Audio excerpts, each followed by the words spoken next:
పాలక్ పన్నీర్ కూరకి తయారయ్యే విధానం చూద్దాం. పచ్చిమిర్చి నెక్స్ట్ చేసుకోవాలి, శుభ్రం చేసుకోవాలి. ఇలా ఫస్ట్ ఇప్పుడు మిక్సీలోకి తీసుకుందాం. కొంచెం లైట్గా ఉడికించిన పాలకూర కూడా మిక్సీలో వేసుకొని పేస్ట్ లాగా చేసుకోవాలి.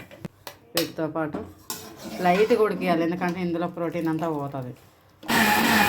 ఉడకడానికి కొంచెం నెయ్యి వేసుకుంటాను. ఇప్పుడు పన్నీర్ లైట్గా బ్రౌన్ కలర్ 1 స్పూన్ నెయ్యి, 1 స్పూన్ కానీ 2 స్పూన్ కానీ మన ఇష్టం.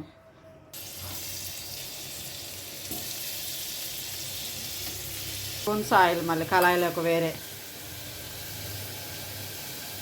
జీలకర్ర కొంచెం, కరివేపాకు కొంచెం, అల్లం వెల్లుల్లి పేస్ట్, కొంచెం పసుపు, పచ్చివాసన పోయిందనక ఫ్రై చేయాలి. కొంచెం ఇక్కడ ఉప్పు రుచికి సరిపడంత.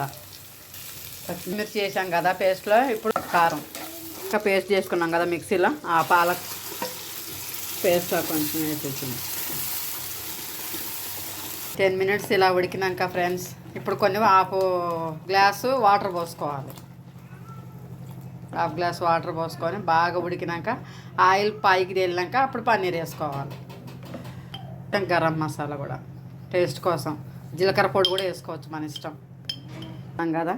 పన్నీరు ఇప్పుడు ఆయిల్ బాగా పైకి తేలినాక ఇలా వేసుకోవాలి పన్నీర్. ఓకే అండి, కూర అయిపోయింది. పాలక్ పన్నీరు 10 నిమిషాలు ఇలా ఆయిల్ మొత్తం పైకి వచ్చేంత వరకు, పైన ఆయిల్ తేలేంత వరకు కూడా ఇలా ఉడికిస్తూనే ఉండాలి. ఇలా ఆయిల్ మొత్తం పైకి తేలింది అనుకో మనకు ఉడికిందని అర్థమైపోతుంది. అండి చూశారు కదా, వేడి వేడి పరోటా, వేడి వేడి పాలక్ పన్నీరు. ఈ రెండు ఎలా ఉన్నాయో తిని చెప్తాను.